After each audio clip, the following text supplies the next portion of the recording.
Listen to atom and molecule. क्या है atom and molecule? Brief history थोड़ा सा हम इसको समझते हैं कि आखिर ब्रीफ हिस्ट्री में क्या बताया गया। According to Maharshi Kanad, according to महर्षि कनाद और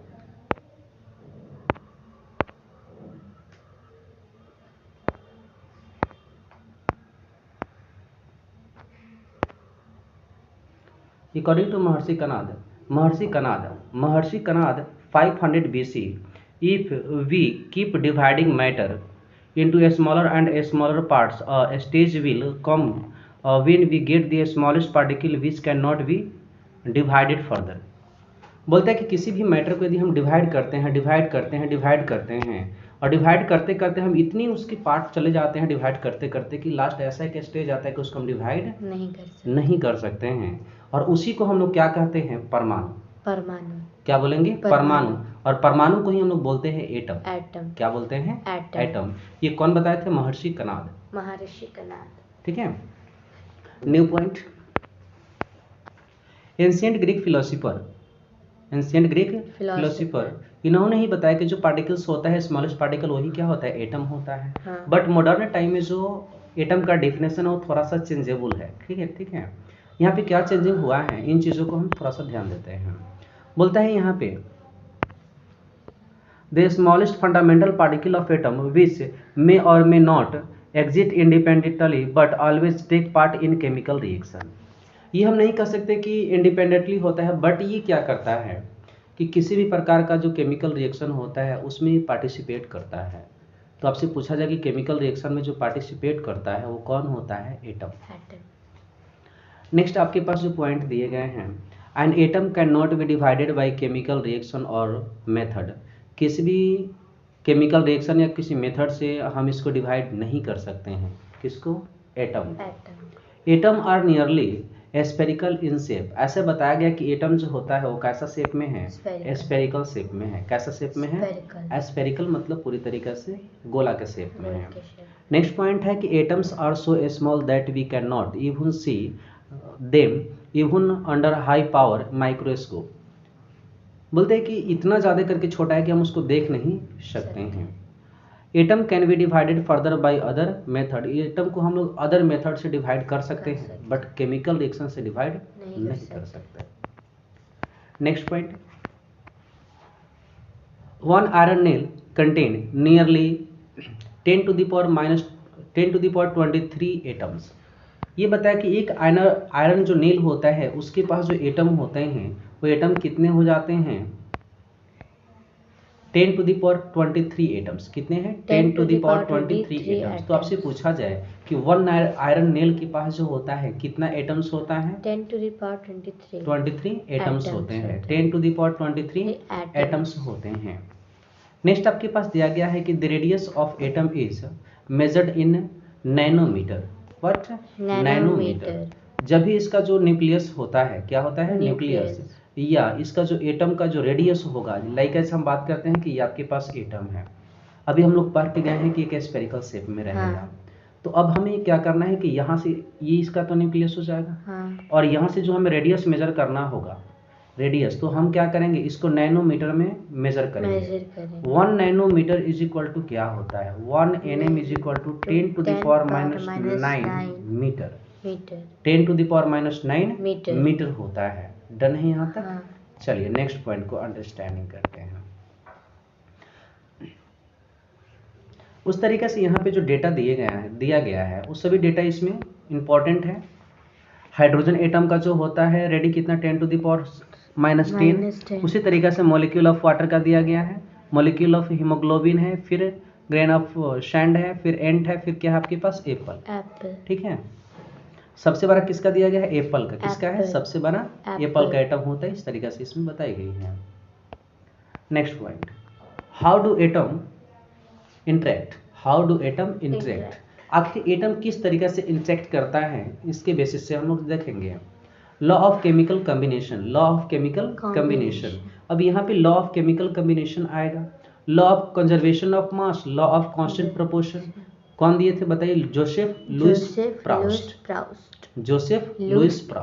कांस्टेंट प्रोपोर्शन किसने दिया? Joseph Louis Proust. डन है। Next point, law of conservation of मास।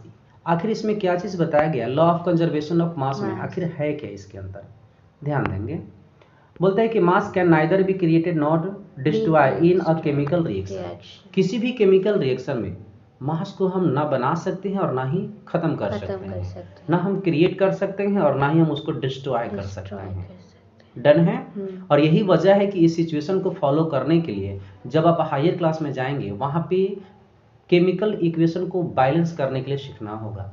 क्या? केमिकल इक्वेशन को बैलेंस करने के लिए, how to balance chemical equation. Done. Next, अब इसको हम ऐड करेंगे तो दोनों तरफ क्या होगा? सेम होगा। ये जो होगा आपके पास यहाँ भी 4 ग्राम और यहाँ 32। देखिए यहाँ पे क्या है? 36 gram. Next point, total mass of reactant is equal to total mass of product. इसका मतलब क्या है? जो ये पार्टिसिपेट कर रही है क्या है? आपके पास रिएक्टेंट है और जो बन रहा है ये आपके पास प्रोडक्ट, और दोनों का मास इक्वल हो जाएगा। Proportion, law of constant proportion. इन चीजों में क्या बताया गया? लॉ ऑफ कांस्टेंट प्रोपोर्शन में अ pure chemical compound always contain the same element in the same proportion by mass regardless of the amount of compound and the source of the compound। ये compound का जो source होगा उसके base पे ये काम करेगा। बोलते हैं कि वाटर में जो चीज़ें दी गई हैं इसको हम अंडरस्टैंडिंग करते हैं। 36 ग्राम प्योर वाटर है, हाइड्रोजन 4 ग्राम है और ऑक्सीजन कितना है? 32 ग्राम है। और इस तरीका से पूरा का पूरा कितना हो जाएगा? 36 ग्राम।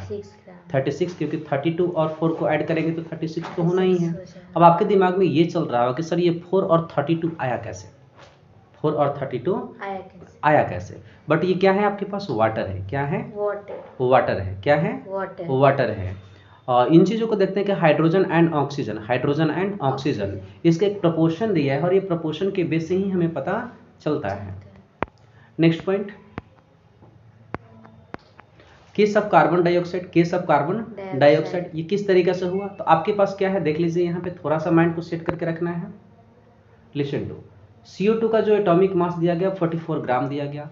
कार्बन आपके पास यहाँ 1 है, तो आपको पता है कि कार्बन का एटॉमिक नंबर कितना होता है? 6 और एटॉमिक मास कितना हो जाता है? 12। कितना होगा? 12। और यहाँ 1 ही कार्बन है जिसके वजह से 12 रह गया।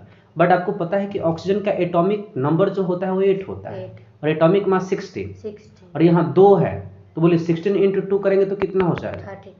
32। और दोनों को जब हम ऐड करेंगे तो फिर हमारे पास कितना पहुंचेगा? 44। डन है।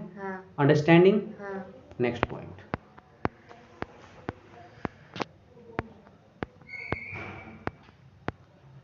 Law of conservation of mass.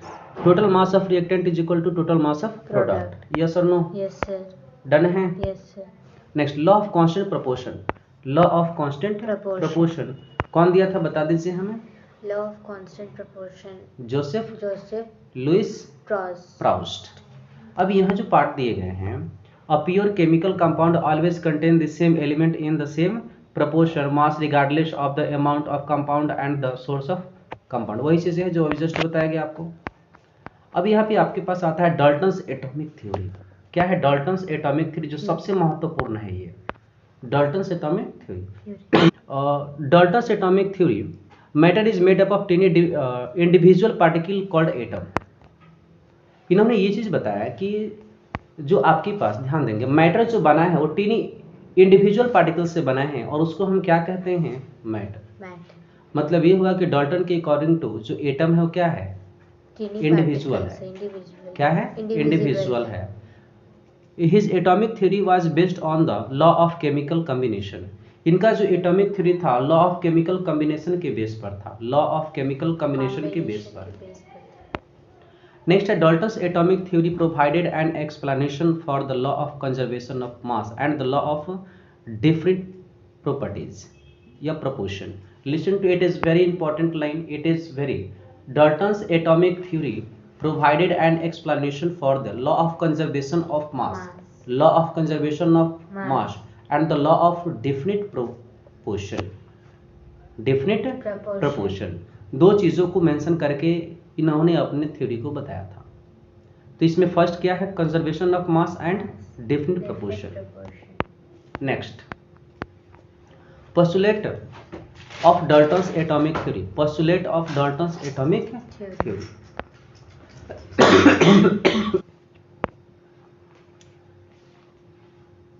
All matter is made up of very tiny particles called atom. जितने भी टीनी पार्टिकल्स है जो जिससे मैटर बना हुआ है उस सबको हम क्या बोलते हैं? एटम। क्या बोलेंगे? Atom. Which participate in chemical reaction, जो केमिकल रिएक्शन में पार्टिसिपेट करता है। तो केमिकल रिएक्शन में पार्टिसिपेट कौन करता है? एटम। कौन करेगा? एटम करेगा। नेक्स्ट पॉइंट जो इसमें दिए गए हैं कि atoms are individual particles which can not be created और destroy in a chemical reaction. Chemical reaction में ना ही हम इसको बना सकते हैं और ना ही हम इसको डिस्ट्रॉय कर सकते हैं। Not created, not destroy. Next, atoms of a given element are identical in mass and chemical properties. Atom से ही हमें पता चलता है कि उसका मास क्या होगा और इसका केमिकल प्रॉपर्टीज क्या होगा। डन है।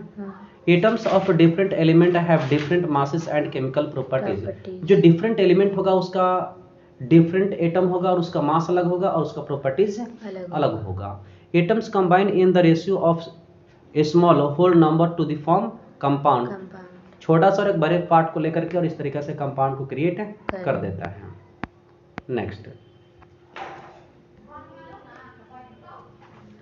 Next point, atoms are divisible, yes और no? Yes. Isotope you know? Yes sir. Isobar you know? Yes sir. Isotope में क्या होता है? सेम एटॉमिक नंबर रहेगा, मास नंबर डिफरेंट। आइसोबार में same mass number but different atomic number.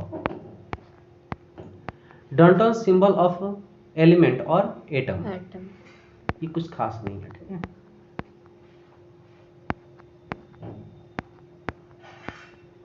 एक बार आप इन चीजों को देख लेंगे, इसमें ज़्यादा कुछ नहीं। Molecule, atoms of only few element exist independently. Atoms of noble gases like helium, neon, argon and other can exist independently. कुछ ऐसे होता है जो इंडिपेंडेंट है। इसका मतलब क्या है कि एनार्ट है। क्या है? एनार्ट है, उसको हम लोग नोबल भी बोलते हैं। Atoms of most element do not exist independently. बोलता है कि एटम जो होता है एलिमेंट से कभी भी इंडिपेंडेंट नहीं हो सकता, उसमें कंबाइंड ही होता है। Molecule of elements, the molecule of an element are made up of some type of atoms. इसका मतलब जो मॉलिक्यूल बना है वो एटम से बना हुआ है। किससे बना है? एटम से। एटम बड़ा हुआ कि मॉलिक्यूल बड़ा हुआ? मॉलिक्यूल बड़ा हुआ और एटम क्या हो गया? उससे छोटा हो गया। डन है। Next, molecules of compound. Molecules of compound. The molecule of a compound are made up of different type of atom. Different type of atoms. ठीक है। क्योंकि कंपाउंड में क्या होता है कि आपके पास एक एलिमेंट तो होगा नहीं, मोर देन 2 एलिमेंट्स होगा और 2 एलिमेंट्स होगा।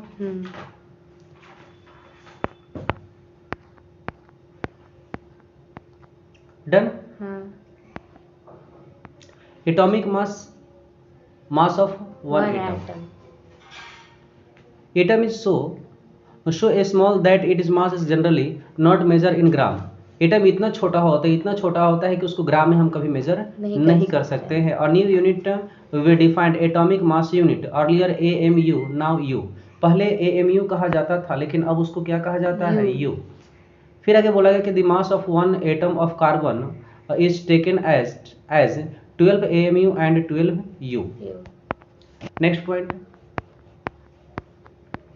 Atomic mass of a few element, mass of one atom और एलिमेंट,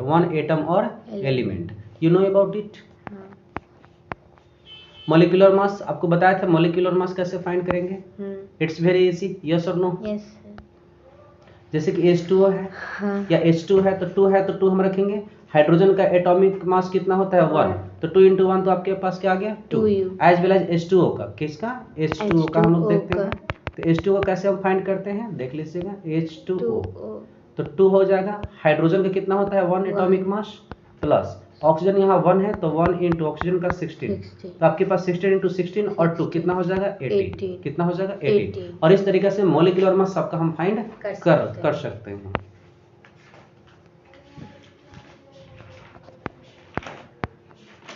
फार्मूला